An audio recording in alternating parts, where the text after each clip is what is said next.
Diabetic వల్ల మీ పుండ్లు నయం కావట్లేదా? అయితే హేల్మే రాక్ ప్లస్ తుర్కోమాక్స్ కాంబోని వాడండి. నమస్కారం శ్రీనివాస మూర్తి గారు. నమస్తే అండి. చాలా ప్రస్తుతం అయితే డిస్కషన్లో ఉండేటువంటి టాపిక్ ఏపీ పాలిటిక్స్ పరంగా మనం మాట్లాడుకోవాలి అనుకుంటే నారా లోకేష్ గారి జాతక రీత్యా గ్రహస్థితి అసలు ఏ విధంగా ఉందని మనం భావించవచ్చు అంటారు. ఎందుకంటే చంద్రబాబు నాయుడు గారు అరెస్ట్ అయిన తర్వాత నుంచి కూడా ఎక్కువగా వీటి మీదే అంశం అసలు ఏ విధంగా ఉండే అవకాశం ఉంటుంది, దానికి ఆస్ట్రాలజీ ఏం చెప్తోంది అనేటువంటిది మాట్లాడుకుంటూ ఉన్నారు. ఏ విధంగా ఉండే అవకాశం ఉంటుందని? శ్రీ మహాగణాధిపతి నమః. ఇక్కడ నారా లోకేష్ గారి జన్మ జాతకం 23 జనవరి 1983 ఆయన జన్మించడం జరిగింది. మనకున్న ఇన్ఫర్మేషన్ ప్రకారం మిథున లగ్నం, భరణి నక్షత్రం, మేషరాశిలో జన్మించారు. ప్రస్తుతం వారికి రాహు మహర్దశలో రవి అంతర్దశ నడుస్తోంది. అయితే ఇక్కడ గ్రహగతులను కనుక కాస్త పరిశీలించినట్లయితే గోచార రీత్యా మేషరాశిలో గురుచండాల యోగం నడుస్తోంది. అంటే గురువు పక్కనే రాహు ఉండి ఈ మేషరాశిలో సంచరించడం అనేటువంటిది అంత మంచి ఫలితాలు ఇవ్వదు, వ్యతిరేక ఫలితాలు ఇస్తూ ఉంటుంది. అట్లాగే ఈ రాహు ఎప్పుడు కూడా బంధనకారకుడు. అట్లాగే కొంత కేసులు కావచ్చు, గొడవలు కావచ్చు, ఇబ్బందులు కావచ్చు, ప్రతి పనికి అడ్డం పడుతుంటాడు. రాహు ఇచ్చేటువంటి ఫలితం ఏంటంటే ఇస్తే మంచి రాజయోగం ఇస్తాడు. ఒకవేళ జాతకంలో గనక వ్యతిరేక స్థితిలో గనక ఉండేటట్లయితే ప్రతి పనికి అడ్డం కల్పిస్తూ ఉంటాడు. ఇప్పుడు ఆయనకున్నటువంటి గ్రహగతులు అయితే అంత అనుకూలంగా లేవు, కొంతవరకు ఇబ్బందికరంగా ఉన్నాయని చెప్పక తప్పదు. అది వారి విషయంలో ఏ కేసులు పెడతారు, లేకపోతే ఎట్లా జరుగుతుంది, అరెస్ట్ అవుతారా, లేకపోతే ఏం జరుగుతుంది అనేటువంటి అంశం రేపు అక్టోబరు 28, నవంబర్ 1 లేదా నవంబర్ 1st వీక్ లోపల దాదాపుగా తేలిపోయే అవకాశం చాలా ఖచ్చితంగా గోచార రీత్యా ఉంది. కారణం ఏంటంటే రాహు మేషరాశి నుంచి మీనరాశిలోకి ప్రవేశించి సంచరిస్తాడు. అంటే రాహు 12వ స్థానంలోకి వచ్చేస్తున్నాడు. ఈయన మీద రాహు ప్రభావం ఎక్కువ ఉంది. జరుగుతోంది రాహు మహర్దశ. అందున రాహు మహర్దశలో అష్టమంలో ఉన్నటువంటి రవిదశ జరుగుతోంది. జరిగేటప్పుడు మాత్రం కొంత బంధన యోగం అంటారు దాన్ని. కొంత ఆయన నిర్బంధించటం, పాదయాత్రని ఆపేయటం, జరగనీయకుండా చేయటం జరుగుతుంది. ఓకే. ఈయన పాదయాత్ర పెట్టిన ముహూర్తం కూడా అంత బలంగా లేదని చెప్పాము. కానీ ఏంటంటే సహజంగా ఒక స్థితిలో ఉన్న తర్వాత ఎవరి కోసం ఎవరు ఆగరు. ఆ పాదయాత్రని మొదలుపెట్టేశారు. దురదృష్టవశాత్తు ఆ సమయంలోనే మొదలుపెట్టిన రోజే ఈ తారకరత్న గారు అస్వస్థతకు గురవటం, తర్వాత ఆయన వెళ్ళిపోవటం, ఇట్లాంటివి జరిగాయి. అంటే ముహూర్త బలం బాగాలేదని అక్కడే అర్థమవుతాం. ఇట్లా ఆయనకి కొంత ఇబ్బందికరమైన పరిస్థితులు. రాహు కల్పించేవన్నీ ఇలాగే ఉంటాయి. ఎంతో కష్టపడుతున్నారు కానీ వాళ్ళకి కలిసి రాకుండా చేస్తున్నాడు. ఈ రాహు ప్రభావం అలా ఉంటుంది. ఈ సర్పదోషం, బ్రహ్మదోషం ఈ వీళ్ళని బాగా ఇబ్బంది పెడుతుంది. అందువల్ల వాళ్ళకి ప్రస్తుతం అయితే అంత అనుకూలంగా లేదు. కేసులు పెట్టడం, ఇబ్బంది పెట్టడం, ఇవన్నీ ఖచ్చితంగా నిర్బంధించడం జరుగుతాయి. ఎలా సార్ టీడీపీ జాతక రీత్యా ఆ డేట్ రీత్యా కనుక మనం చూసుకోవాలి అనుకుంటే భవిష్యత్ అసలు ఏ విధంగా ఉండే అవకాశం ఉంది టీడీపీ పార్టీ? తెలుగుదేశం పార్టీని స్వర్గీయ ఎన్టీ రామారావు గారు 29 మార్చి 1982లో మధ్యాహ్నం 2:30 హైదరాబాద్లో డిక్లేర్ చేయడం జరిగింది. అయితే ఆ తెలుగుదేశం పార్టీ పెట్టినటువంటి ముహూర్త బలాన్నే జాతకంగా తీసుకునేటట్లయితే ఈ తెలుగుదేశం పార్టీకి గడ్డు కాలం అనేది నిన్న మొన్న స్టార్ట్ అయిందైతే ఖచ్చితంగా కాదు. ఎప్పుడు స్టార్ట్ అయిందంటే 2018 జూన్ 23వ తారీఖు నుంచి స్టార్ట్ అయింది.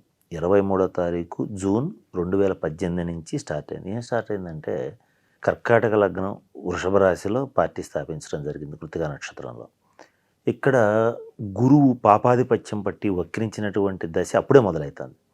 అప్పుడు నుంచి బ్యాడ్ టైం అనేది స్టార్ట్ అయింది. ఆ తర్వాత చంద్రబాబు నాయుడు గారు పార్టీ తరఫు నుంచి ఓడిపోవటం, ఇవన్నీ వరుసగా జరుగుతూ వచ్చినాయి. ఇవి ఎప్పటిదాకా బాగా ఇబ్బందికరమైన పరిస్థితులు ఉన్నాయనంటే మొన్న 2023 ఫిబ్రవరి నుంచి ఇంకా పూర్తి వ్యతిరేకత ఉంది. కారణం ఏంటంటే గురువులో నీచిపట్టిన బుధ దశ నడుస్తుంది. ఓకే. ఇది ఒక పక్క గురువే పాపాధిపత్యం వక్రి, దానితోడు నీచ బుధ దశ కూడా జరగటం వల్ల ఆయనకి మొన్న 2023 ఫిబ్రవరి నుంచి ఇంకాస్త తెలుగుదేశం పార్టీకి గడ్డు కాలం అనేది మొదలైంది. ఇది దాదాపుగా 30 మే 2025 వరకు చాలా తీవ్రమైనటువంటి సంక్షోభం తెలుగుదేశం పార్టీకి ఏర్పడుతుంది. 2025 వరకు. 2025 మే దాకా. ఈ 23 ప్రతి దాంట్లోనూ చూస్తూ ఉన్నామండి మనం. దీని ప్రభావం అసలు ఏ విధంగా ఉంది? 23 అనేటువంటి సంఖ్య తెలుగుదేశం పార్టీ మీద మొట్టమొదటి నుంచి ప్రభావం చూపిస్తుంది. ఎటువంటి కనెక్షన్ సార్ అసలు ఇది? మనం ఫస్ట్ నుంచి తీసుకుంటే ఇక్కడ ఎన్టీ రామారావు గారు జన్మించినటువంటిది 28 మే 1923, అంటే 1923వ సంవత్సరంలో ఆయన జన్మించాడు. అట్లాగే లోకేష్ గారు జన్మించింది కూడా 23వ తారీఖున జన్మించారు.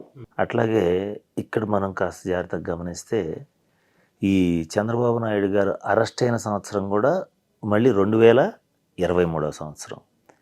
ఇంకా ఇంకో విచిత్రమైన విషయం ఏంటంటే చంద్రబాబు నాయుడు గారిని అరెస్ట్ చేసిన తర్వాత ఆయనకి కేటాయించినటువంటి నెంబర్ ఏదైతే ఉందో 7691, 7+6+9+1 మరలా 23. ఆయనకి రిమాండ్ విధించినటువంటి టైము 23వ తారీఖు దాకా విధించారు మొన్న లాస్ట్ మంత్లో. తర్వాత ఇంకొక విచిత్రమైన విషయం ఏంటంటే మనం ఇంకొంచెం ముందుకెళ్ళి ఆలోచిస్తే వైసీపీ పార్టీ నుంచి 23 మంది ఎమ్మెల్యేలు వచ్చి తెలుగుదేశంలో జాయిన్ అయ్యారు. ఇది తెలుగుదేశం అధికారంలో ఉన్నప్పుడు. ఆ తర్వాత ఏమైంది, జగన్మోహన్ రెడ్డి గారు అధికారంలోకి వచ్చినప్పుడు 23 మంది ఎమ్మెల్యేలను మాత్రమే తెలుగుదేశం పార్టీ గెలిపించుకోగలిగింది. ఇట్లా ప్రతి చోట 23 అనేటువంటిది వీళ్ళని కాస్త ఇబ్బంది పెడుతున్నటువంటి సంఖ్య. అది కొంత కలిసిరాని సంఖ్యగా కూడా వీళ్ళకి చెప్పచ్చు. జనరల్గా 23 అనేది లక్కీ నెంబర్. కానీ ప్రాబ్లం ఏంటంటే ప్రస్తుతం గ్రహగతులు బావలే గనక ఈ సమయంలో 23 అనేటువంటిది వీళ్ళని డెఫినెట్గా ఇబ్బంది పెడుతుంది. తర్వాత జగన్మోహన్ రెడ్డి గారు గెలిచారు, ఈ చంద్రబాబు నాయుడు గారు ఓడిపోయారని చెప్పింది కూడా 23వ తారీఖున డిక్లేర్ చేశారు. అవును. అట్లాగే ఈయన అరెస్ట్ చేసిన టైం కూడా 1923, మళ్ళీ 23. ఇట్లా ఎక్కడ చూసినా 23 వీళ్ళకి కలిసిరాని సంఖ్యగా గోచరిస్తుంది. డీటెయిల్డ్ అనాలిసిస్ ఇది ఏ రకంగా కూడా చూసుకున్నా. అవును. చంద్రబాబు నాయుడు గారు అరెస్ట్ అవటంలో అంటే ఏపీ పరంగా మనం చూసుకుంటే గతంలో కూడా వాస్తురీత్యా కూడా కొంత ప్రాబ్లం ఉన్నాయని చెప్పేసి అంటూ ఉండేవాళ్ళు. దాని ఎఫెక్ట్ అసలు ఏ విధంగా ఉంటుందండి? ఇది చాలా వ్యాలిడ్ క్వశ్చన్. ఏంటంటే అమరావతిని రాజధానిగా డిక్లేర్ చేసినప్పుడే మన పాత వీడియోస్లో చెప్పడం జరిగింది. మనం కూడా చాలా కాలం డిస్కస్ చేసుకున్నాం ఆ సబ్జెక్ట్ని. అమరావతి రాజధానిగా చంద్రబాబు నాయుడు గారు ఉన్నటువంటి ప్రస్తుత నివాసం ఏదైతే ఉందో దాంట్లో ఉండేటట్లయితే వాస్తుశాస్త్ర రీత్యా ఇబ్బంది ఉంటుంది. అంటే ఆ ఇంటికి ఏంటి, కృష్ణానది కరకట్ట మీద ఉన్నటువంటి ఆ ఇంట్లో ఈ తూర్పు ఎత్తు, పడమర పల్లం, ఇట్లా నైసర్గిక స్థితి బాగోలేదు. ఆ వాస్తు అనేటువంటిది వారికి కలిసి రాదు. జగన్మోహన్ రెడ్డి గారే గెలుస్తారు. తర్వాత అమరావతి రాజధానిగా ఎప్పుడైతే పెట్టుకున్నారో అమరావతి వాస్తు సరిగా లేదు, అమరావతి రాజధానిగా నిలబడదు అని కూడా గతంలో చెప్పాం. దీనివల్లనే జగన్మోహన్ రెడ్డి గారు గెలిచి తీరుతారని కూడా మనం చెప్పడం జరిగింది. అప్పుడు మనం చాలా డిస్కషన్ కూడా చేసాం ఈ విషయంలో. ఇప్పటికైనా సరే వారు ఆ నివాసాన్ని వదిలిపెడితే ఈ కొంత వాస్తు బలం చేకూరుతుంది. అంటే దాంట్లో ఉండకూడదు, దాంట్లో ఉంటే మాత్రం కొంత వాస్తురీత్యా వ్యతిరేకమైనటువంటి పరిస్థితులు ఉంటాయి. ఒకసారి వాస్తు మనకు కొంత అర్థమవుతుందండి. ఇప్పుడు పొద్దుగూకులు సిద్ధాంతాలే చెప్పాల్సిన అవసరం లేదు. అక్కడ చేరినప్పటి నుంచి ఆయన చాలా ఇబ్బంది పడ్డాడు, చాలా రిస్కులు పడ్డాడు. ఆయన అక్కడ చేరిన తర్వాతనే ఈ ఓటుకు నోటు కేసు అయింది. అక్కడి నుంచి చూసుకుందాం, అంటే ఆయన పదవిలో ఉన్నప్పుడే చూసుకుందాం. అవును. ఆయన పదవిలో ఉన్నప్పుడే అయితే ఓటుకు నోటు కేసు అని ఇట్లా రకరకాలుగా ఇబ్బందులు అనేవి ఆయన పట్టడం జరిగింది. గ్రాడ్యువల్గా ఏంటంటే ఆయనకి మంచి విజనరీ అనే పేరు ఉంది. ఆయన యాక్చువల్గా ఏంటి 2020 విజన్ అయిందే. అట్లాగే ఏదైనా డెవలప్మెంట్స్ అంటే టెక్నికల్గా కానీ రోడ్ల పరంగా కానీ మంచి అభివృద్ధి చేయడానికి ఆయన ఎక్కువ చూస్తాడు. అటువంటి మంచి భవిష్యత్ దర్శనం ఉంది ఆయన దగ్గర.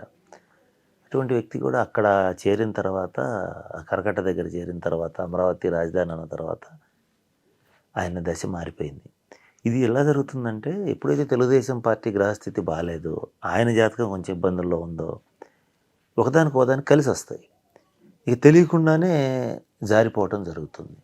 అలా ఆయన వాస్తురీత్యా కూడా ఇబ్బంది పడుతున్నాడు కనుక ఇప్పటికైనా ఖాళీ చేయడం మంచిది.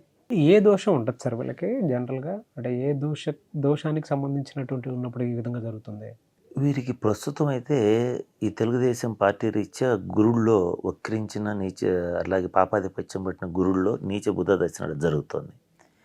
అంటే వీళ్ళకి 2018 జూన్ నుంచి బాగాలేదు అనుకున్నాం కదా, 23 నుంచి 2025 మీదాకా బాగాలేదు. అంటే గురుడు బుధుడు బాగాలేరు. కాబట్టి వాళ్ళకి సంబంధించిన శాంతి పరిహార క్రియలు చేసుకోవాలి. 23 నెంబర్ అనేటువంటిది బుధుడికి సంబంధించినటువంటిది. బుధగ్రహ అనుకూలత చంద్రబాబు నాయుడు గారికి కానీ తెలుగుదేశం పార్టీకి కానీ లేదు. లేనప్పుడు బుధగ్రహ దోషం ఉంది వీళ్ళకి. అంటే విష్ణు శాపం అంటారు దీన్ని. బ్రహ్మశాపం ఉంది వీళ్ళకి, అది వేరే దోషం. ఇప్పుడు వీళ్ళకి 23 రీత్యా ఉన్నటువంటిది విష్ణు శాపం అనమాట. ఈ విష్ణు శాపం ఉన్నప్పుడు వైష్ణవ దేవాలయాల్లో తగిన శాంతి పరిహార క్రియలు జరిపించుకోవాలి. ఎట్లాగంటే గతంలో కూడా చెప్పాం ఒక వీడియోలో, బుధుడికి సంబంధించిన రత్నాలు పచ్చలు కనుక వెంకటేశ్వర స్వామి వారి దేవాలయంలో ఈ పచ్చలతో కూడినటువంటి ఆభరణాలను చంద్రబాబు నాయుడు గారి పేరు మీద కానీ, తెలుగుదేశం పార్టీ అభిమానులు తెలుగుదేశం పార్టీ పేరు మీద కానీ ఇచ్చి బుధుడికి సంబంధించిన శాంతి క్రియలు జరిపించుకుంటే ఖచ్చితంగా దోష పరిహారం అవుతుంది, మంచి స్థితికి వెళ్తారు. ఒకవేళ ఇప్పుడు ఇక్కడ మనకి డౌట్ వచ్చేది అంటే అందరూ పచ్చలు బంగారం వెండి చేయించుకోవాలంటే ఖరీదవుతుంది. కానీ తెలుగుదేశం పార్టీ మీద అభిమానం ఉంటుంది. వాళ్ళు ఏం చేయాలంటే వెంకటేశ్వర స్వామి వారి దేవాలయంలో బుధవారం నాడు గ్రీన్ కలర్ ఆకుపచ్చ రంగు బుధుడికి సంబంధించింది. ఈ బుధుడికి సంబంధించినటువంటి పట్టు వస్త్రాలని స్వామివారికి సమర్పించి తెలుగుదేశం పార్టీ పేరు మీద కానీ చంద్రబాబు నాయుడు గారి పేరు మీద కానీ ఎవరికి తోచినట్టుగా వాళ్ళు పరిహార క్రియలు చేసుకుంటే తప్పకుండా ఆ బుధ అనుగ్రహం వల్ల విష్ణు శాపం తొలగిపోయి బయటికి రావడం జరుగుతుంది. వీళ్ళకున్నది ఏంటంటే మరొక దోషం, బ్రహ్మదోషం ఉంది. అది ఎన్టీ రామారావు గారి నుంచి ఉంది బ్రహ్మదోషం. అంటే దైవ గోబ్రాహ్మణ మాన్యాలని వాటి మీద ట్యాక్సెస్ వేసిన, ఆ దైవ గోబ్రాహ్మణుల్ని అంటే గోవుల్ని బ్రాహ్మణుల్ని కొంత ఏదైనా ఇబ్బందికి గురి చేసిన బ్రహ్మశాపం అనేటువంటిది తగులుతుంది. ఈ బ్రహ్మశాపం అనేటువంటిది ఉన్న జ్యోతిష్ శాస్త్రంలో బ్రహ్మశాపం అని, విష్ణు శాపం అని, అట్లాగే నాగశాపం అని ఇలాంటివి ఉన్న వాటిల్లో అత్యంత భయంకరమైనది బ్రహ్మశాపం. ఈ బ్రహ్మశాపం నారా వారి కుటుంబానికి, నందమూరి వారి కుటుంబానికి ఉంది. కాబట్టి వాళ్ళు కొంచెం దానికి సంబంధించిన శాంతి పరిహార క్రియల్ని కొంచెం పండితులను అడిగి చేయించుకోవటం మంచిది.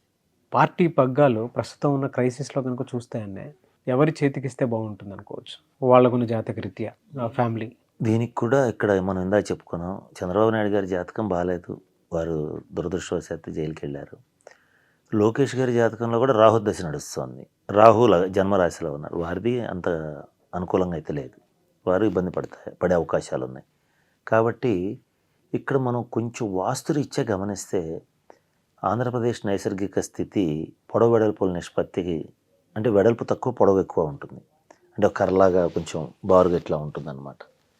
ఇలా ఉన్నప్పుడు స్త్రీ ఆధిపత్యం ఉంటుంది. స్త్రీలు ఎవరైతే సపోర్ట్ చేస్తారో వారే గెలుస్తారు అక్కడ. ఇక్కడ మనం గతంలో ఒకసారి కొంచెం వెనక్కి వెళ్ళి చూస్తే జగన్మోహన్ రెడ్డి గారు 16 నెలలు జైల్లో ఉన్నారు.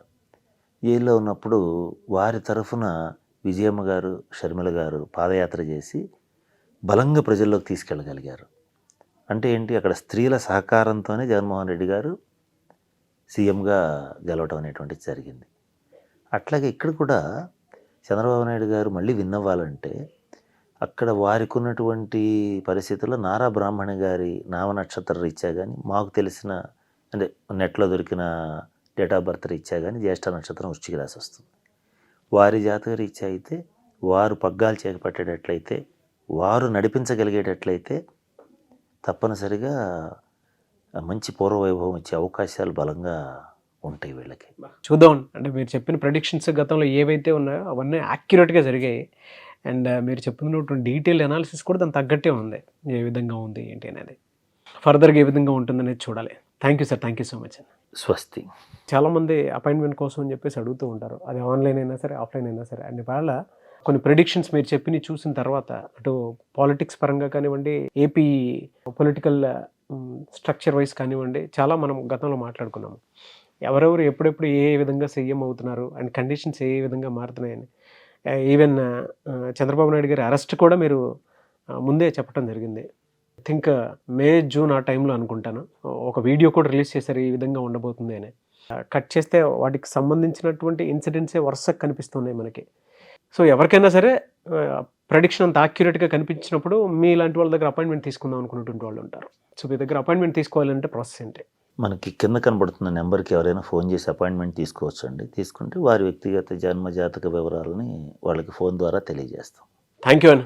Thank you so much Srinivasamurthy గారు. స్వస్తి. చూసారు కదన్న వీడియో. ఈ వీడియోపై మీ అభిప్రాయం కమెంట్ బాక్స్లో పోస్ట్ చేయండి. మీరు కనుక శ్రీనివాసమూర్తి గారిది according to astrology me life స్టైల్ని మీరు తెలుసుకోవాలి అనుకుంటే అండ్ దానికి సంబంధించిందే ప్రస్తుత పరిస్థితి ఫ్యూచర్ ఏ విధంగా ఉండబోతుంది అండ్ చిన్నపిల్లలకు కూడా జాతకం ఏమైనా చూపించుకోవాలి అనుకున్నటువంటి వాళ్ళైనా సరే మీరు కనుక ముందుకెళ్ళాలి అనుకుంటే అంటే ఏ ప్రొఫెషన్ దేనికి సంబంధించి ఏ విధంగా ఉంటుంది అనేటువంటి విషయాల్లో కూడా లవ్ మ్యారేజ్ కానివ్వండి, అరేంజ్డ్ మ్యారేజ్ కానివ్వండి అండ్ హెల్త్కి సంబంధించింది, దాంతోపాటు పర్సనల్ లైఫ్కి సంబంధించింది త్రూ ఆస్ట్రాలజీ మీరు వెళ్ళాలి అనుకుంటే స్క్రీన్ మీద మీకు కాంటాక్ట్ నెంబర్ కనిపిస్తుంది. దానికి మీరు call or message or WhatsApp చేసి అపాయింట్మెంట్ తీసుకోవాలనుకుంటే తీసుకోవచ్చు. And thank you so much.